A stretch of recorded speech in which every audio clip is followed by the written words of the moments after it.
Hello and all, welcome to a Galaxy Man Show interview show. So for my next guest is this incredible person who was actually a housemate in the Big Brother of 2020 this year, and her name's Danni.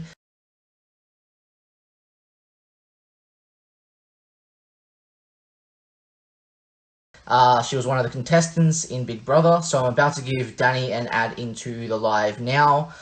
So I'm about to send her an invite, and here we go. Hey, Hello. how's it going? How are you? Yeah, good, thanks. How's your day been? Yeah, pretty good. Pretty good. Yeah. Perfect. So what I'll get you to do, Danni, is introduce yourself, explain a bit about what you do, and then I'll dive right into the questions. Okay, so Danny from Big Brother 2020. What do I do? Today's my birthday. Woohoo, 35. Loving life. Yeah, I'm just still coming off the Big Brother ride. It's been amazing. Back to work. Nothing much has changed. Still the same me.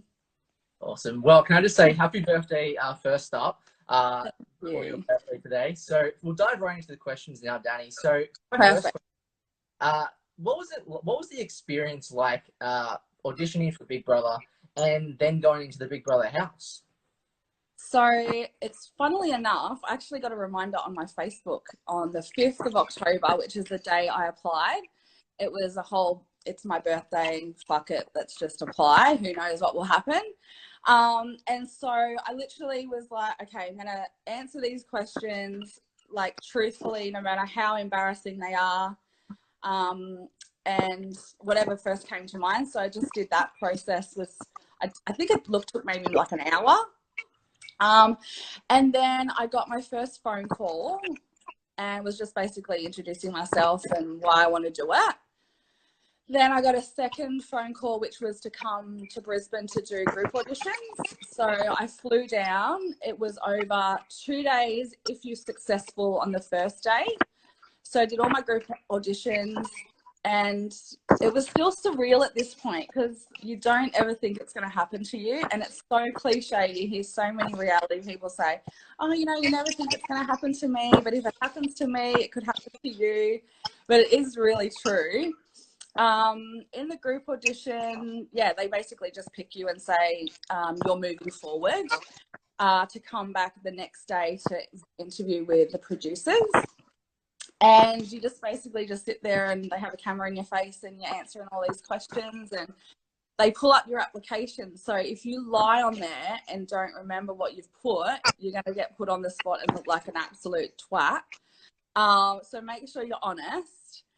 And then after that, they give you your big envelope that says, yep, you've moved on to the next part. And then there's like medicals and psychs and all of that kind of stuff. And then I think it was maybe the end of January I found out. I got the phone call from the producer to say that I made it, and that was amazing. It was so exciting, but still surreal. Like, it just doesn't feel real. Awesome. Yeah. So for the next question, with going into the Big Brother house, what was your emotions and what were you feeling at the time when you walked into the house? So I had 2 stages of emotion. The first one was when they said you're going to go down to the house and you're like, oh my God, that's happening. And then I got there and they're like, oh, by the way, there's already people in there. And I'm like, what the fuck?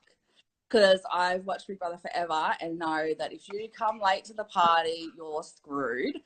But not only that though, because the game had changed and it was now a game, coming in late, you're already giving the housemates that are in there a reason to nominate you already. So you're basically, here's a platter, vote for me because I'm a late comer. So that put another level of stress on yourself going in. But when you first walk in, I was so immersed in the fact, like, okay, I'm in the Big Brother house. Like, this is like, holy shit. Like, you just take in the actual house itself. And everything about the house. I kind of forgot about the housemates for a minute there and was just like, oh my God, this is the Big Brother house. You just get caught up in that atmosphere, and then it kind of, all these people are at you like, oh, who are you? What do you do? What do you do? Blah, blah, blah, blah, blah. It's a lot. But oh my God, it's so exciting. So for my next question, with the challenges, what was the most like hardest challenge that you actually found difficult to do with, and what was the easiest challenge that you found quite easy? Okay, so with me, it's probably a little bit different. So I have a neurological condition that affects my mobility. So when I would look at the challenge, I'd be like, holy shit, how the hell am I supposed to do that? So every challenge, some challenges you'd look at it like the chime one where it's the pole with the little sticks coming out and you're wearing your sneakers and you're like, oh yeah, I could do that. And then they're like, okay, take your shoes off. And you're like, and even on that challenge, I couldn't even get off the block. Like my fat ass couldn't even get on these poles. And I was like, oh my God, I'm going to be the first person. They're going to be like, man, you can't even get on the pole. You're out. So I found that one the hardest. The easiest, I wouldn't say easy, but the one that I found worked well for me and my disability was the water funnel. Which was holding your finger up to plug the water. I think I lasted about 4 hours. So I was really, really excited for my own self. 4 hours doesn't seem like a long time considering the others were up there for like 8 or 6 or something. But for me and overcoming my thought process of I can't do this, going 4 hours for me was such a huge achievement. So very, very proud of myself for that one. Awesome. So for my next question, with the formatting of groups, like because you all got into like groups together and everything, and you end up formatting groups like bonds and stuff. What was it like formatting like group rivals, and then like who did you get along with the most and who didn't you get along with? Yeah, so I knew that I love psychology, and so I knew going in normal everyday life, you go to a barbecue, you don't know someone, you find that one person you met that one time, and you'll just go over to them and then hang with them, and then all of a sudden, you'll meet different people and you'll find your people. So when I first went in there was already some animosity that had already happened prior to me arriving. And so you could feel that when we got there, and it was very much a them and an us. So, but I think that was because very early on, Daniel, Zoe, Xavier, and Casey and Matt had formed that friendship really early on. So I don't think at that point it was an alliance as such. I think it was just a group of people that found a common ground and stuck together. Whereas the others, there was no real formed group. It was a bunch of people that had close friends, but it wasn't an alliance as such. As the time went on, it became a real line in the sand that was an us and a them. In my game, I tried not to have one person or a group of people. And I also tried really hard, and my other cage mates tried really hard not to stick together, because that in itself was a group. So Shane went off with the boys, Hannah went off with the younger ones, and I kind of just decided to float around, because you don't want to be seen as an alliance, because then that's where that line's drawn. It becomes a them and an us. As far as people I was close with, I made a genuine effort with most people. Whether they made a genuine effort with me is a different story. I think when you have close friendships, there's no need to get to know me. I come late to the party. I don't have any alliances of my own. There's no real need to make me a part of your group. So you felt that. But as the time went on, I think I really loved Kieran. I seen his gameplay and I really appreciated it for what it was. He's very smart, very tactical, very strategic, and I love that. Garth as well, I pegged at the very first day. His social game was amazing, so I pegged him as well, but loved my cage mates like Hannah Sabong and Shane. Loved them. And then, yeah, time goes on. You got to know Angela really well. Sarah and me became really close. I had a few close things with Sophie, Chad. So because I made an effort to get to know everybody, yeah, you just start forming those friendships. But outside of the house, I think this is another question of yours. I bet you it will be. Yeah, those friendships, obviously, because it's a game. I was only doing that in the game. It's a different story outside of the house. Awesome. So for my next question, with the whole as you mentioned before, like with the whole outside of the game and stuff, who have you been keeping in contact with outside of the game? Yeah, so my people, as I say, in my everyday life, who you go to a barbecue and meet and then make plans with to meet up later. So those people would be Kieran, Angela, Marissa, Hannah. Even though I didn't meet Alan in the house, me and him just clicked outside of the house. We're like two peas in a pod. Love him. Me and Sarah, I talked to Matt, I talked to Zoe. Me and Zoe, actually, we weren't close in the house, but outside the house, we became really, really good friends. So Zoe as well. Garth, I actually really, really think Garth is amazing. I think what he's doing outside the house is also amazing. Some things that he did from Big Brother to outside, I wasn't keen on.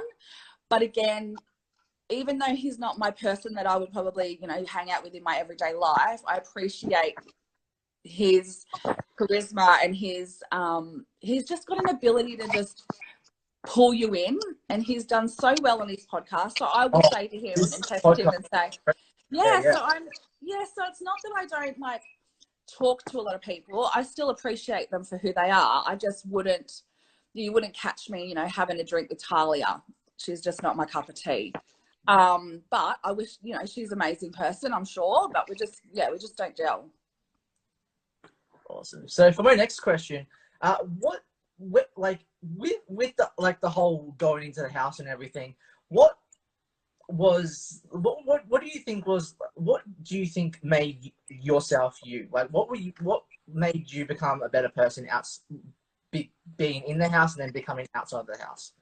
Yeah, so this is funny. So when I did my audition video, I actually said, I think you'd learn so much. I think if you want to learn a lot about yourself, Big Brother is the perfect way to do it, because you don't get to walk around and see you from a mirror image. You don't get to see what other people see. You don't get to experience how other people experience you. So if you want to grow as a person, you could definitely take Big Brother on. It's going to be confronting, some things, and then other things you're just going to grow and say, you know what, I am a decent person. I actually came out knowing and going in and confirming, I'm a pretty decent person. Like, I'm relatively nice to everybody. I'm not a bully. I'm not full of shit. I'm not a liar. I was quite happy with who I came out of Big Brother as. The only thing that I was really disappointed with was because of the whole latecomer thing, and my strategy changed when I was told that. I had to really mute and dilute my personality. So when in a group setting, I normally would be really loud. Everyone would know who I am. I'd be hilarious and funny and all these things. But when I went in the Big Brother house, I consciously didn't want to be that person, because when you stand out, you can stand out for wrong reasons, and people can then look at you and go, oh yeah, Danny's this or Danny's that. So the one thing that I do regret is making the choice myself to dilute my personality in order to play the game. And I think Australia didn't get to see me, if that makes sense, because I think it would have been a different view that Australia would have had if they seen me as Danni and not me playing the game. And I think that's one thing that it's hard for people to understand, especially when it comes to, like, I know that there was a lot of backlash with Daniel and Xavier and the way that they played the game, and Matt as well. And that's not their character in their everyday life.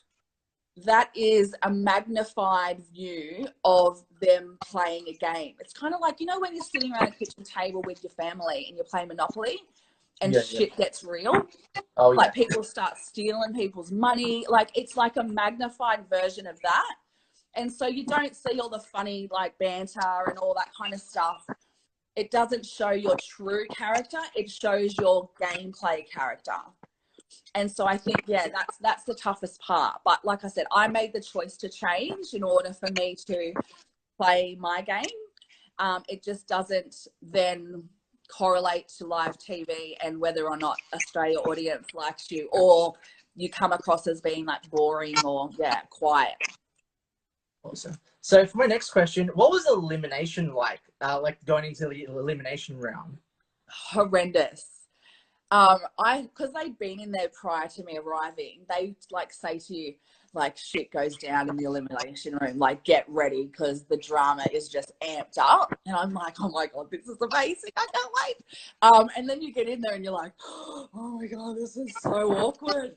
Like, everyone's saying stuff that they wouldn't say outside in normal, and it's so good, it's just a room, but for some reason everyone grows balls in that elimination room and shit just gets said, and it's like you're sitting there like it's popcorn time. When you're actually nominated, oh man, you're sweating balls. It's nuts. Because I think, I don't know what other people, but for me, I was in there just for the experience. I really honestly didn't think too much about winning. It didn't really faze me. Just being there was exciting for me. And so specifically for mine, when I was up, I was just like, oh my God, I can't believe that my experience is going to come to an end because of this shit. It just seems so trivial to me. So I was really disappointed. I knew as soon as I was nominated that I was going home. Again, because you've just given everyone a reason, an easy out. You know, let's vote for Danni. We don't know her because she's a latecomer. So that was a bit shitty. But yeah, sweating balls in that room. Awesome. So for my very last question, Danni, so what advice would you give someone wanting to apply for Big Brother if they could? You just have to. Even if you think about applying, just do it. Like, what have you got to lose? Like, the worst that they can turn around and say is you're not successful. But at least you have given it a go. I think that's the biggest thing in life these days, is just give it a crack.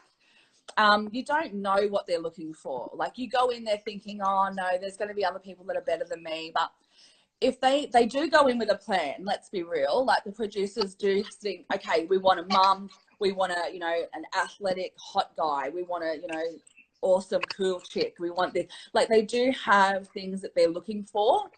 So I think you just have to embrace your individuality and what are you going to bring to the table. I really push the fact that I'm a real person. I will tell it how it is. There's no bullshit about me. I went through having a disability. I'm a mum. So they're my individual things that are only true to me. So I think finding out what is true to you and what you identify as is the first step. And then, just apply and just go for it, I reckon. It's the best experience. If you get in, like, you will not regret it. Awesome. Well, can I just say thank you so much, Danni, for appearing on my show. It means so much. Everyone definitely go support Danni. She was truly incredible, Big Brother, and I mean that from the bottom of my heart. So, Danni, keep up the amazing and incredible work. And any last final thoughts or anything that you would like to say? Just support. Like, I know that you get caught up in the drama and the TV, and you don't want to. I'm a big reality buff, and I'll watch the TV drama and I'm like, oh my God, that bitch. Like, I'm not gonna like her, and then you get caught up in that TV drama. But yeah, at the end of the day, look, they're all people, and it's better to support than to bring each other down. So yeah, definitely support. Even if you might not agree with something that they're doing, or, there's no need to bully and all that kind of stuff. It's just not worth it. Just support each other.